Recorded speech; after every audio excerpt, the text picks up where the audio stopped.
Hey everybody, welcome back to Star Wars Minute.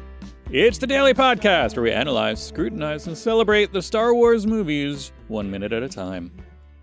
I'm Pete the Retailer from PeteTheRetailer.com.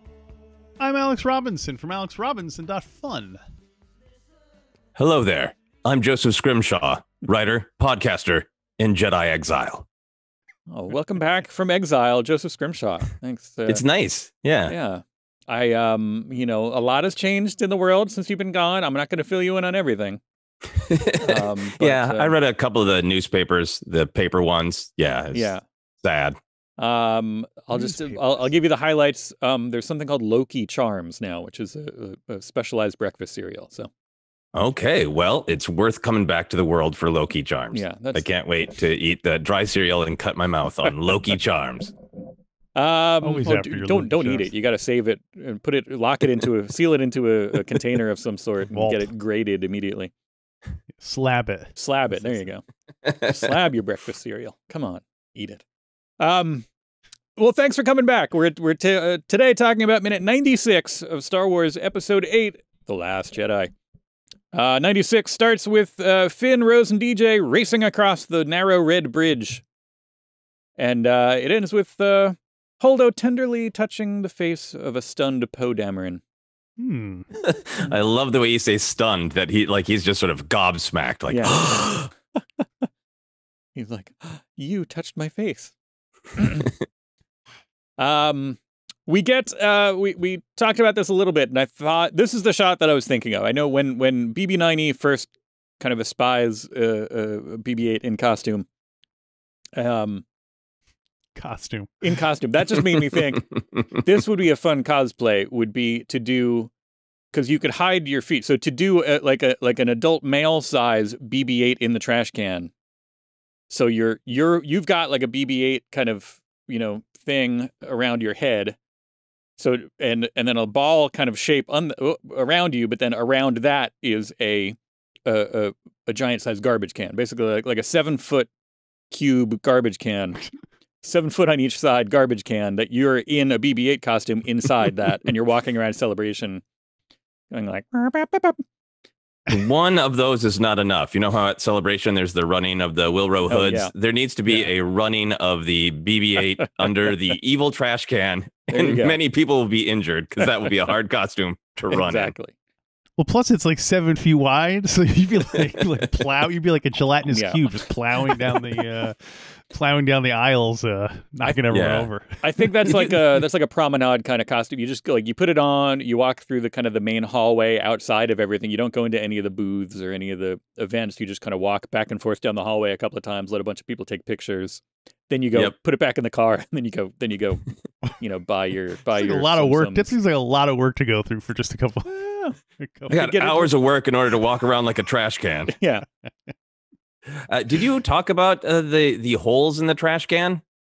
No. It was something that a listener to the Star Wars podcast I do, Force Center, pointed out, and it was really bothering them. Of like, I thought the First Order was all about efficiency. Why are there holes in their trash can? They can't throw fluids in there.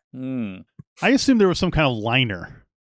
Oh yeah. It didn't seem like it. He just kind of dumped it out, right? And it was like a handful of just crumpled papers. I think, plastics. When I last worked in an office, we had trash cans they did have liners, but they were meant just to be paper. Waste paper basket. Yes. Hey, there's a phrase. They tried to institute a more strict kind of recycling policy at some point, and they're just like, these little baskets next to everybody's desk are just for paper. If you have like food garbage or like wrappers for anything, those go into the main garbage in the kitchen. But these are just for paper, and that didn't hold up well. They kept saying it, but people, what are you gonna do? That's why you can tell the First Order is really rigid, really organized, because they have the waste paper baskets for solids and for liquids. And every time I see this movie now and see BB-8, I imagine that the trash can says solids only at the bottom. Well, now I'm imagining like them taking the liquids one accidentally, and then it's like he won the Super Bowl. They dump a thing of Gatorade over his head. It does continue the tradition of Star Wars characters like hiding themselves amongst garbage to sneak around. There you go. Ring theory and all that. It would be great when they took it off of him. He had like banana peels and coffee grinds and crumpled up resignation letters. Dear John letters. Dear Grandmaster Snoke. Grandmaster. Would the... I'm going to stick on that for a second. Does the... taking the Millennium Falcon in The Force Awakens, does that count as hiding in the garbage? Yeah, I think so. The Falcon is always associated with garbage. No, that's true. Especially when people just use that actual word for it. Right. Well, this is, as we said, this is the shot that I was talking about. When we first see BB-9E, and he's like, and he notices BB-8. I was like, wasn't there like a push in on him where it's like a very dramatic, like dun dun dun, kind of like into his face, and we get that here. This is the one I was thinking of, where we see like, you know, this moment, kind of like we said, like Maggie Simpson's nemesis almost, where it's, you know, like he rolls up and we get that like into that little Death Star Sith eye of his. Yeah, I love that shot because it's always had a strange amount of motion for me for a robot, because I always read it as, how dumb did you think I am, BB-8? Like, it seems like a response to the trash can of like, how stupid do you think I bleep, bleep, bleep am, you dumb little bleep. I don't know. That's a swearing eye. I would like to hear BB-9E speak. What is his sound? What does his BB-8 sound like? Does the Sphero BB-9E have its own sounds? I have to buy that. I'll be right back. I hope that it is exactly the same as BB-8, but just like octaves and octaves lower to be evil. Right. Well, BB-8 was originally like Bill Hader and so maybe it would be like, you know, Will Ferrell and or Daryl Hammond, Chris Kattan. Just going back in SNL time. I hope to never hear the Chevy Chase BB droid. It's CC8. New. It's hard not to say those in a Don Pardo voice, but we made it through. Look at that, everybody. We also then get the once it's like, oh, they're captured, and we get the Phasma reveal. Well, before we get to Phasma, I also just want to say I love the fact that they are doing the okay, everyone hide when they come in, we're gonna wait and then we're gonna jump out once the like they're all, how long have they been waiting there, I wonder. And what if instead of walking in there, you just open the door to start shooting at the code blaster machine, right? But, yeah, they're either hiding there or they just got there, right? Like they are like that one stormtrooper we don't see is just pulling like his armor pants on right as he walks in, buttoning up. Like, corners it. Got you. I never paid attention to the chorus of things that they say as they come out. You know, I always celebrate when I do this show with you, the things that I notice watching it minute by minute. And I love that there's a chorus of the stormtroopers are yelling practical things like, don't move, hands up. Yeah. And then there's one that goes, rebel scum. Didn't get the memo. Like, we're not doing insults. We're doing practical instructions to the rebels. Yeah. And we're resistance scum. Yeah, exactly. There's some canon issues with your insult. I do think one of them should have been like, surprise. Oh, happy. Oh, the cake and everything. Yeah. Set this. Oh, sorry. I'm at the wrong. Yeah. I was actively tracking your birthday. We're just Facebook friends. This was easy. I also want to mention Colonel Asiv Garmuth. He is the white-suited Imperial. You mean? Sorry, First Order. First Order officer. Apparently, he was supposed to have a much bigger part. He said 80% of his stuff was on the cutting room floor. I guess in that whole like, Pete, were you telling me there was a longer? Highly recommended. Go watch the deleted scenes from this sequence where they sneak through like a cubicle farm, and there's a tense elevator sequence, and all this other stuff. It is I think like a successful fun scene of sneaking and espionage, but there is also like just office tension, right? Like especially with the elevator of like, I hope I don't get in the elevator with Bob because he will not shut up about his weekend. Not great, Bob. Yeah, it's a like I said, I think I would like, and you know, I'm sure Disney is not only are they listening, But I'm sure they have plans to eventually, expand all the stuff. There will be no end to the amount of I'm not going to say extortion, but they will go back to the pump that is our wallets over and over again as we go on. And I'm really hoping that they eventually do a Lord of the Rings style extended version of some of these.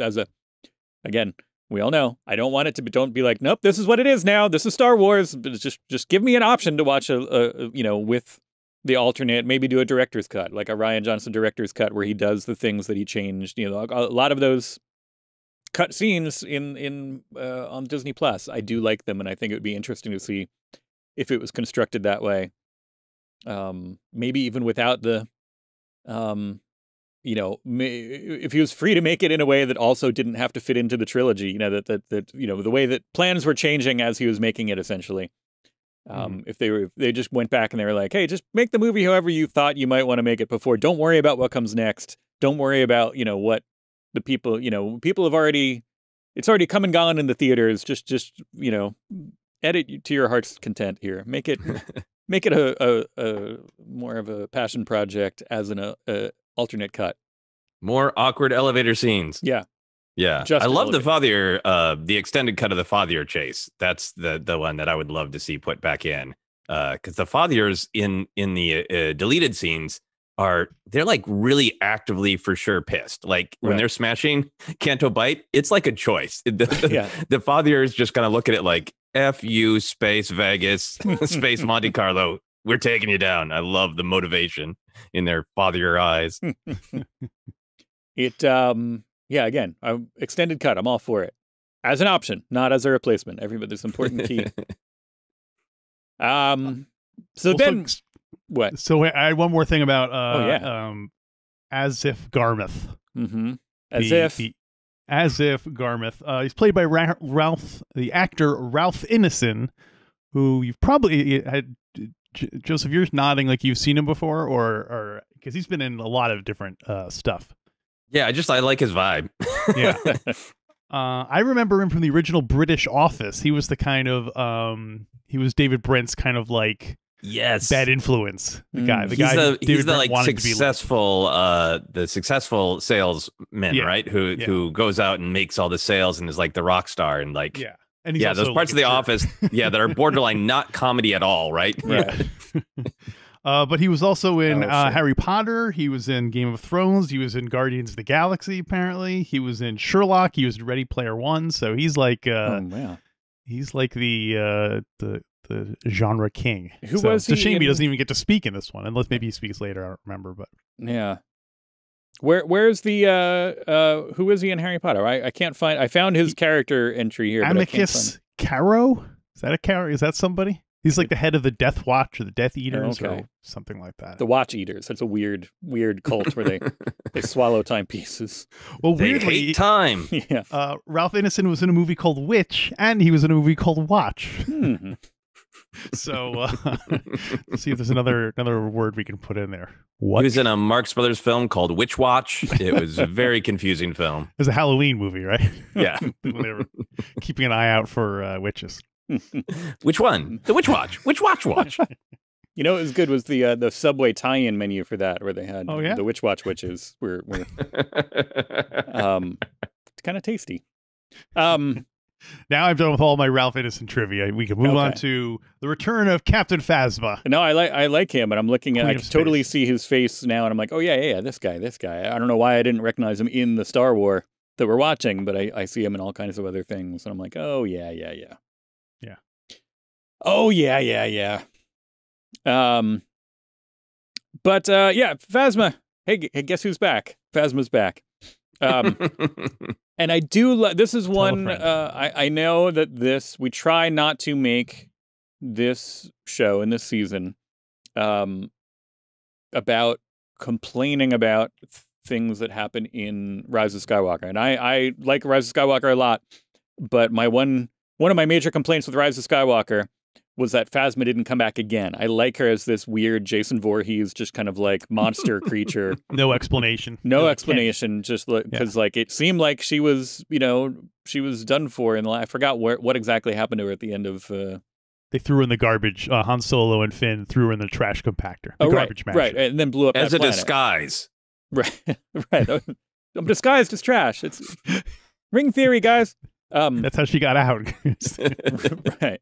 Like before they blew up the planet, it ejected its trash. Yeah. But yeah, I would have liked to have her show up again. Both as a fun kind of like that would make this appearance better because it's like unexplained return of Phasma each time would just be ridiculous and wonderful. And then also, I like her being a part of this kind of mix. Yeah, I'm with you. I like both Last Jedi and Rise of Skywalker, but I really wish Phasma would have come back. And the people were like, oh, it'd be silly for her to come back a third time. Like, it's silly is part of what I like about Star Wars. Yeah. And, I also talk to people like, I'm pretty sure she's dead. I mean, she fell from a high place into fire. And like, it's Star Wars. Yeah. It's based on adventure serials and pulps. There is no height from which someone can fall that will for sure kill them. Right. Like, see also the main villain of The Rise of Skywalker also fell from a high height. Well, and also, like, I feel like Phasma, to me, like, I totally love the character. I love the actor. I get people who wanted more of the character, but there is this, you just kind of accept it and roll with it, grand tradition to me of, like, every major Star Wars thing, I want to have a really cool-looking villain who doesn't actually end up in the film or trilogy much. You got Boba Fett, you got Darth Maul, and then you got Phasma. To me, it's like a grand tradition. And then they all die and come back, too. Yeah, there you go. I can't wait to see Phasma spider legs in the next. In the next thing. They should form like a supervillain revenge squad type thing. Totally. They all team up. Right. Yeah. The surprise, we're backs. Yeah. And then we have to mix in one other one that we didn't like. Oh, like you're back now. That would be fun. Like just pull in one other guy who was just who we thought was still dead, but he could be back in there, like as a mix, like somebody who else got. Well, we could have thrown somebody like Odie Mandrell, who came with the first wave of Phantom Menace figures and doesn't even you can't even see him in the movie. Or Constable Zuvio, maybe. Look at Zuvio. There you go, Zuvio. I was going to say, are you counting Odie Mandrell as a villain? I don't. Rats Tyrell, the one confirmed death of the pod race coming back, that would upset a lot of canon. Like how that was a huge explosion. You were mourned by your family. How could you be back? Well, that's the whole backstory. He was trying to escape his family. It was like faking his own death. They got to collect. Now I wish Phasma had taken off her helmet and it would have been Rats Tyrell under there, still screaming. Yeah. Well, apparently, according to the various extraneous sources like comics and short stories, Captain Phasma did escape Starkiller Base.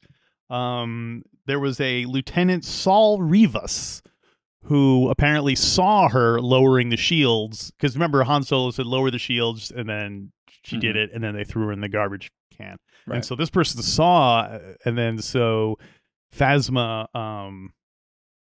killed that guy, killed Lieutenant Rivas, and basically blamed him, saying he was the one who lowered the shields the whole time. So there you go.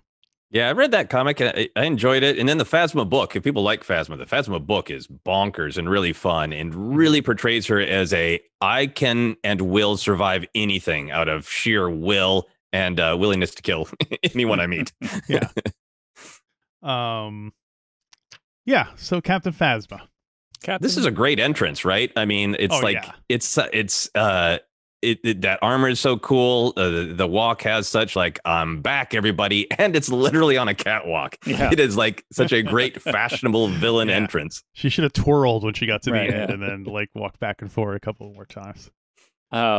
What is the song what's the music sting that goes with this when she's walking out? You get like a little moment because it's set up with that kind of everybody in front of her and then it's revealed. Yeah. What's the pop song that goes you want something? I Will Survive. Yeah. There we go, perfect. Like if AC/DC did a cover of I Will Survive, I think that would be perfect. There you go. Maybe you could do like a mashup, kind of the music of AC/DC but with the singing of I Will Survive. What's the there's a pretty good mashup of I Will Survive with Eye of the Tiger. We could use that. Oh, that's perfect. Yeah, it's the music kind of from I think it's the music from I Will Survive with the vocals from Eye of the Tiger. Yeah, it's a good yeah, we'll use that. Somebody cut that together. And plus you see her eye right before she dies, so it's kind of a little Eye of the Phasma. Yeah, it fits in everything. Phasma. So I also want to call attention. I meant to bring this up last week, but it's odd to me that both Rose is wearing a blue blouse, and Finn and DJ are wearing like charcoal. It's like a charcoal gray. None of them are exactly black. Is there any significance to like Finn and DJ wearing similar clothes because they're both kind of like undecided about their fate, whereas Rose is like she's committed to the resistance, so she gets a blue one, she's but the other two blue. are like, we're still not sure yet. Yeah, it seems like that could absolutely be a costume design philosophy. Now, Pete, how do you are famous for your love of Imperial uniforms. Up until now, I guess we've seen like what are the colors we've seen? Black, gray, but it's like an olive. Yeah, there's like gray. Black, there's like a gray, then there's like an olivey green. Like Mahdi and those guys were wearing kind of. Yeah, there's some white every once in a while. That's another thing that makes Garmouth pop, right? Yeah, Wolf and Director Krennic. Krennic, yeah. Yeah, Yularen, right? Wolf Yularen. Yeah. Yeah, and I like these. You know, funnily enough, one of my complaints with the First Order outfits is I'm not a fan of these hats. Sometimes it works, but sometimes I'm just not into the hats and the way the hats sit on them. I guess I like it when it's up, but this whole kind of folded up thing versus a folded down thing is there's a weird inconsistency with that I don't.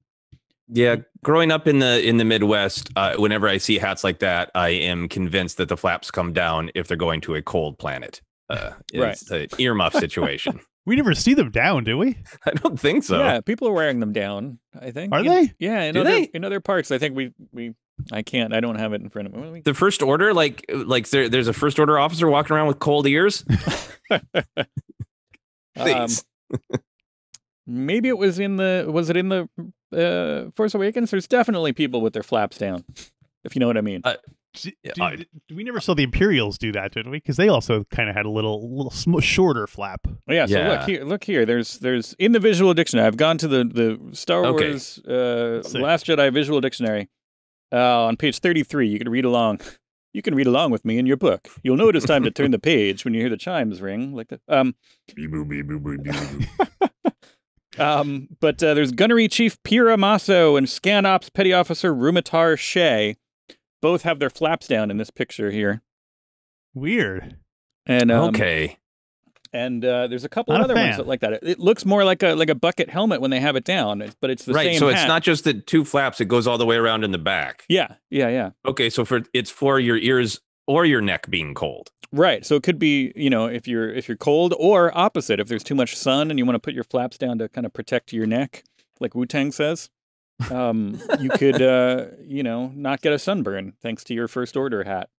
Am I starting to like the First Order hats more just because of this conversation? Possibly. They're awfully versatile.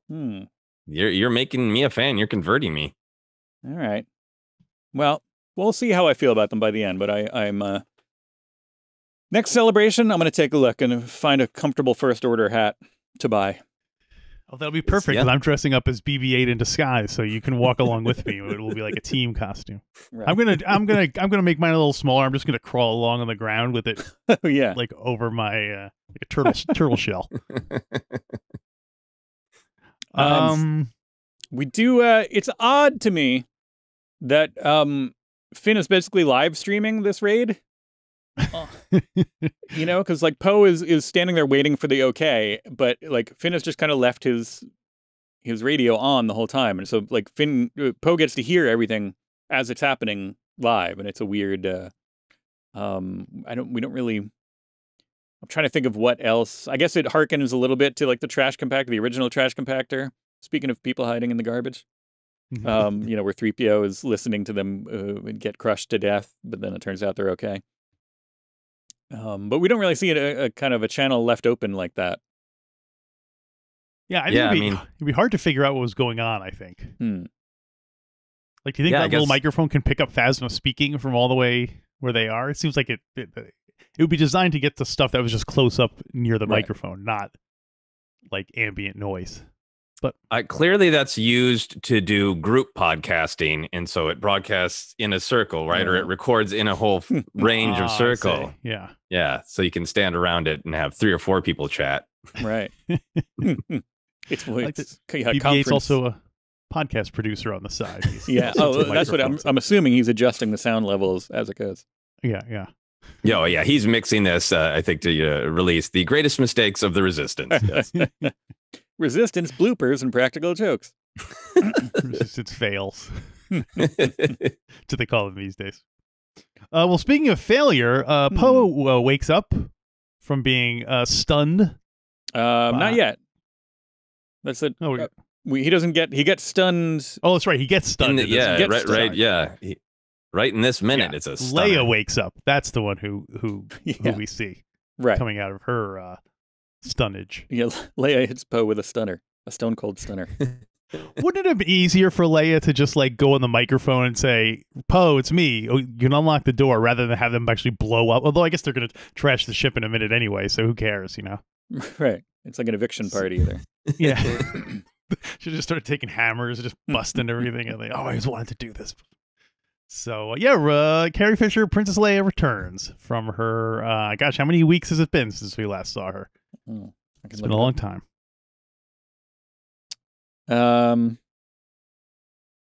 Where was it that she got? It was since she flew out the window, right? Yeah. I think there was one shot of her just hanging out, like in a coma, but no. Yeah, talking. But that I don't think that was. That had to be her acting necessarily. Joseph, you have any opinions on Mary Poppins, Leia? You know what we're talking about? Yeah. Yes. The internet's a little spotty, but yeah, no, I really like Leia using the Force. I think I like the way it played out in Rise of Skywalker, that we learned that she had trained, but even before we had that information, when it was just Last Jedi, I love that it was just sheer. It felt like sheer instinct, and it still works for me. But just that the way her hand comes alive, and it is so Jedi, it is so selfless. It is just, I'm not done. I still have things to do. I still need to save everyone. I still need to pass on what I know to all of these kids that I'm trying to teach. And yeah, any ups or downs about how it was executed, I don't really care about, because to me, I just respond so much to the emotion of what is happening. It's such a powerful, I am not done. I'm going back to what I'm going to do. And I love that she cuts the Supremacy hologram exactly the way Supremacy later gets cut. Right. That's what gave Holdo the idea. Right. So shoot Leia into space. Just looking back at my notes, that was so she flies back in a minute kind of 33 basically, where she flies back in the window. So it's been an hour since we've had Leia kind of doing stuff. That's interesting. Yeah, I wonder how much of that is, again, it's all speculation, but I wonder how much of that is was planned, and how much of that is just kind of on the fly, kind of, okay, well, we tough to interesting to see behind the scenes stuff. I want to know more. Yeah, for me, it just always makes sense as a narrative choice, not covering for anything, because it is so much about Leia needing to pass on what she knows, and her being out for a while, and things going to hell. Holdo trying to hold them together, but things going to hell. Yeah, and I love this entrance, because it's got that nice, peaceful Leia music. She's in the full white dress. It so evokes like the hero's back, and then the FU stun. The stun with some spice on it that sends Poe flying.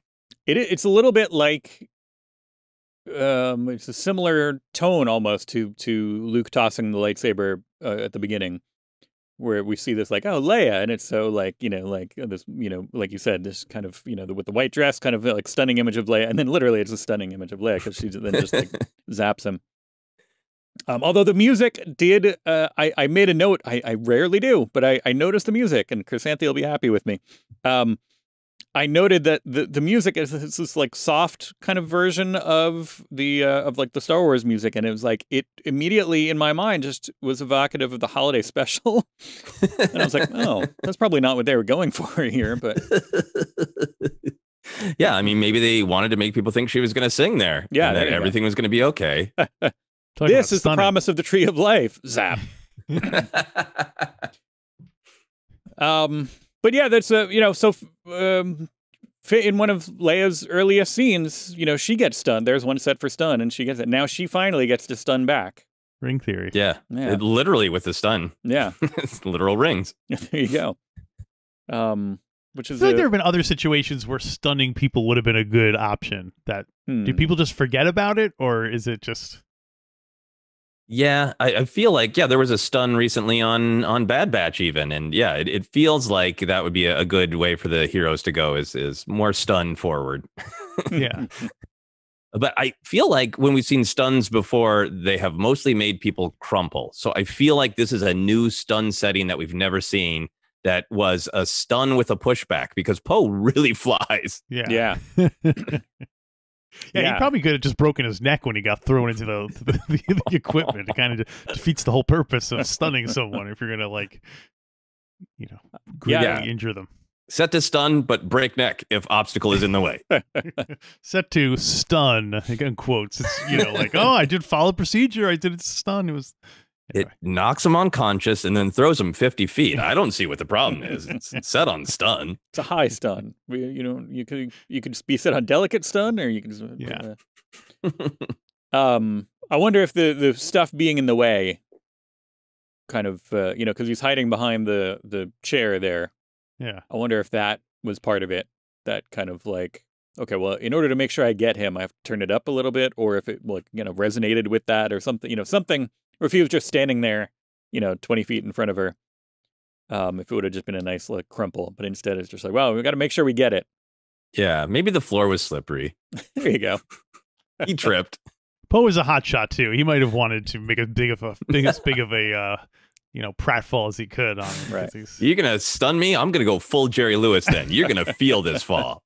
Stuck his foot in a bucket of water. And there's a droid in there, and yeah. Oh, see, there's the irony. Okay, so goes earlier out the window. when he had a hissy fit and was complaining about stuff, he knocked over a trash can. So maybe that in the trash can was a banana peel. And then here he gets stunned and slips on the banana peel, and it was his own petard upon which he was hoisted. How many times do we have to tell you paper only in the waste paper baskets? No banana peels. The recycling droid comes in like, see what you get. We're gonna get Dianogas. You want Dianogas? This is how we're gonna get Dianogas if you keep leaving food out. Dianoga, sorry. Well, speaking of the rings, I am glad that we have a visual difference for stun. Mm-hmm. That we know that when somebody zaps like that it is stun, so that way we don't have to have a little bit of like expository dialogue being like, you stunned him, or like that was set to stun, right, or something like that. You know what I mean? Yeah. I'm fascinated by the myriad of choices that some special effects person made or some designer made in the mid 70s, and then just like boom, that's it, right, forever for Star Wars. Like, yep, that's we decided stun back then. That's what it is. Period. Mm-hmm. That's just going to define the work of several other artists and craftsmen for decades to come. I always, from the time I was a kid, I never thought that was... I thought that the reason it looked like that is because you were seeing it head on, which you never see in any other shot. So I always assumed that it really looks the same as any other bolt, but you were just seeing it from Leia's point of view, and that's why it looked all round, because basically it was like coming right at you. It was like 3D blasting. Yeah, totally. That should have... That would have been the first... well, no. I guess the first great 3D shot in the New Hope 3D would have been the ship overhead. Ugh. One day we'll get that. They did start working on it. Yeah. One day. Once 3D comes back in like another 15 years, that's right. when... I swear, I think they just need the Disney Plus Oculus app. Hear me. Disney Plus, release an Oculus app and put all those 3D... You can start with the prequel ones that you have.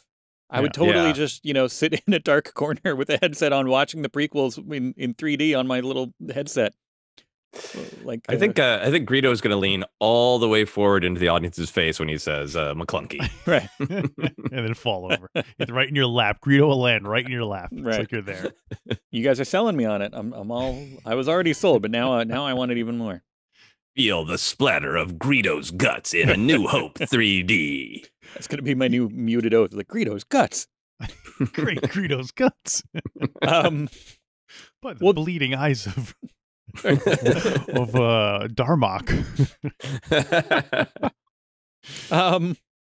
Well, that was all the notes that I had for 96. This kind of blends into tomorrow a little bit. We find out the aftermath of what's going on here.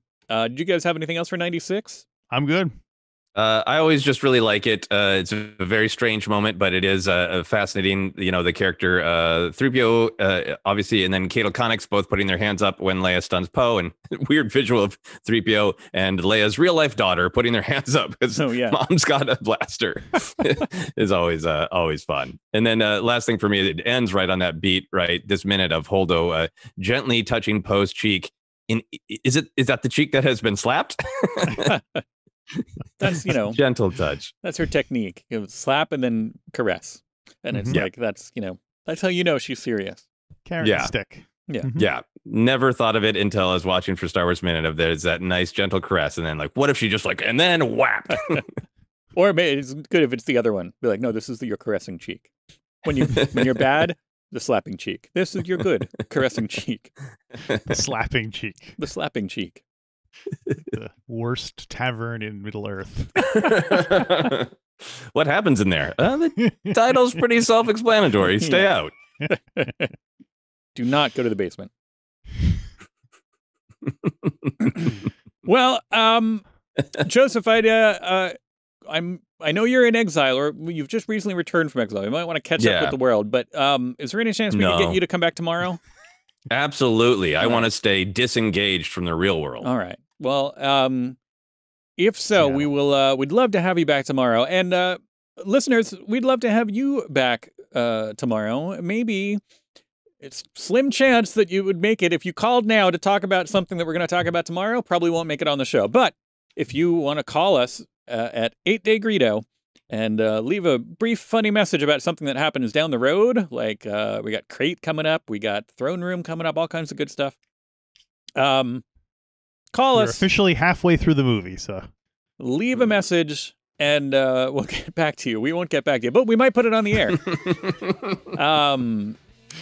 So leave us a message there. Tune in tomorrow and find out what happens on the next Star Wars Minute. Star Wars Minute.